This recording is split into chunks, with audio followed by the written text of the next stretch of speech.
ಸಾಮುದ್ರಿಕ ಶಾಸ್ತ್ರದ ಪ್ರಕಾರ ಅದೃಷ್ಟವಂತ ಮಹಿಳೆಯ 18 ಲಕ್ಷಣಗಳು. ಮನೆಯ ಹೆಣ್ಣು ಮಗಳು ಸದಾ ನಗು ನಗುತ್ತಾ ಇದ್ದರೆ ಮನೆ ಸದಾ ಸಮೃದ್ಧಿ ಹಾಗೂ ಸಂತೋಷದಿಂದ ಕೂಡಿರುತ್ತದೆ. ಹಾಗಾದರೆ ಸಾಮುದ್ರಿಕ ಶಾಸ್ತ್ರದ ಪ್ರಕಾರ ಅದೃಷ್ಟವಂತ ಹೆಣ್ಣಿನ 18 ಲಕ್ಷಣಗಳು ಏನೆಂದು ತಿಳಿಯೋಣ. 1.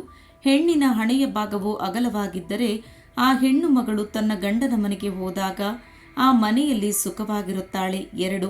ಉದ್ದನೆಯ ಬೆರಳುಗಳು ಹೊಂದಿರುವ ಹೆಣ್ಣು ಮಕ್ಕಳು ತನ್ನ ಗಂಡಂದಿರ ಪಾಲಿಗೆ ಅದೃಷ್ಟದ ದೇವತೆ ಇದ್ದಂತೆ. 3. ಹೆಣ್ಣು ಮಕ್ಕಳು ಉದ್ದನೆಯ ಕತ್ತನ್ನು ಹೊಂದಿದ್ದರೆ ಅವರು ಹುಟ್ಟಿದ ಮನೆ ಹೋದ ಮನೆ ಎರಡೂ ಕಡೆಯೂ ಸಂಪತ್ತು ತರುತ್ತಾರೆ.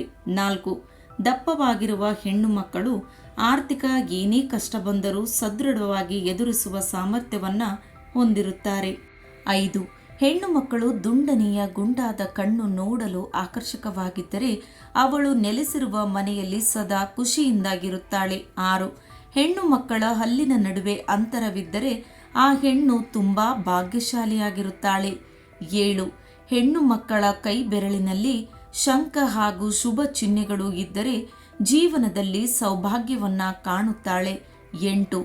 ಹೆಣ್ಣು ಮಕ್ಕಳ ಕಾಲು ಬೆರಳುಗಳು ಉದ್ದವಾಗಿದ್ದರೆ ಲಕ್ಷ್ಮೀ ಸ್ವರೂಪ ಎಂದು ಹೇಳುತ್ತಾರೆ. 9.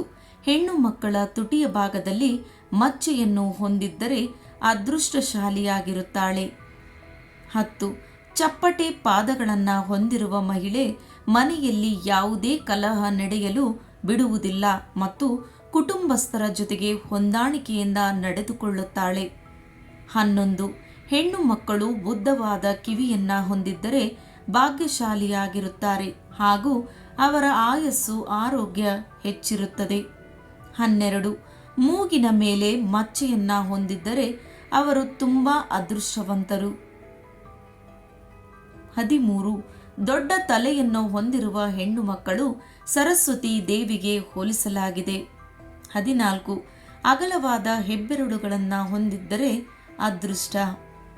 15. ಕಾಲಿನ ಹಿಮ್ಮಡಿ ತ್ರಿಕೋನಾಕಾರದಲ್ಲಿದ್ದರೆ ಅತಿಯಾದ ಬುದ್ಧಿವಂತರು ಆಗಿದ್ದು ತನ್ನ ತಿಳುವಳಿಕೆಯಿಂದ ಕುಟುಂಬವನ್ನು ಒಗ್ಗಟ್ಟಿನಲ್ಲಿ ಸೇರಿಸಿಕೊಂಡು ಹೋಗುವ ಹಾಗೂ ಎಲ್ಲ ರೀತಿಯ ಸಹಾಯ ಮಾಡುವ ಮನೋಭಾವ ಹೊಂದಿರುತ್ತಾರೆ. 16. ಹೆಣ್ಣು ಮಕ್ಕಳ ಮುಖದ ಎಡಭಾಗದಲ್ಲಿ ಮಚ್ಚೆ ಇದ್ದರೆ ಮದುವೆಯಾಗುವ ಮನೆಯಲ್ಲಿ ಎಲ್ಲ ಸದಸ್ಯರು ಪ್ರಗತಿಯನ್ನ ಹೊಂದುತ್ತಾರೆ. 17. ದಟ್ಟವಾದ ಹಾಗೂ ನೇರವಾದ ಕೂದಲು ಹೊಂದಿರುವ ಮಹಿಳೆ ಸುಖ ಶಾಂತಿ ಹಾಗೂ ಅದೃಷ್ಟವನ್ನ ಹೊಂದಿರುತ್ತಾಳೆ. 18.